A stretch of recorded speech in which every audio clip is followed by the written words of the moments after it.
Hey, according to legendary accounts, the great Roman nation was founded by the twin brothers Romulus and Remus.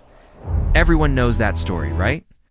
But have you ever wondered why the mighty Roman Empire eventually fell? Was there a silent killer slowly weakening the empire from within? Today, we're going to explore that possibility. Whenever we think of ancient Rome, we imagine grandeur, massive architecture, powerful armies, and the epic gladiatorial battles of the Colosseum. Looking at Roman history, some rulers, such as Caligula and Nero, were known for cruelty, impulsive decisions, and harsh punishments.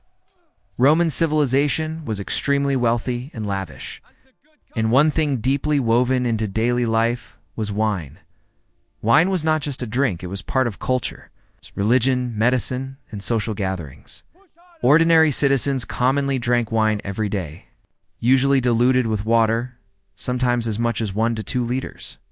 Some ancient accounts even describe Emperor Elagabalus as having extravagant displays involving wine, though.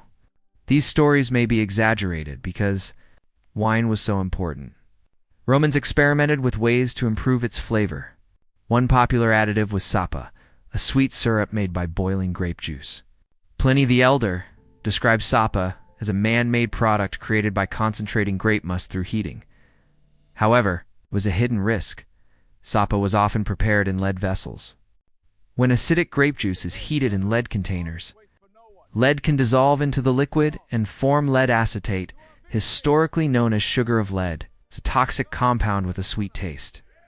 In the 1980s, environmental chemist Professor Jerome Riagu proposed that long-term lead exposure might have contributed to health problems among Romans. Some modern experiments recreating ancient recipes suggest that contamination could occur depending on the cookware used. However, long-term exposure can damage the nervous system. It can alter brain chemistry and contribute to behavioral and psychological changes. Some historians have pointed to medical descriptions of Emperor Claudius, including speech difficulties, tremors, and motor impairment, as symptoms that resemble neurological or toxic exposure. However, this interpretation remains debated among scholars. The Romans themselves had no understanding of lead toxicity, so exposure may have continued for generations without awareness. But was lead poisoning the main cause of Rome's fall? Most modern historians say no. The collapse of the Roman Empire was driven by multiple forces, including political instability, economic strain, military pressures, and disease. Still, lead exposure may have been one hidden factor that affected health and decision-making in parts of the population. History rarely collapses for a single reason, but sometimes small poisons leave lasting marks.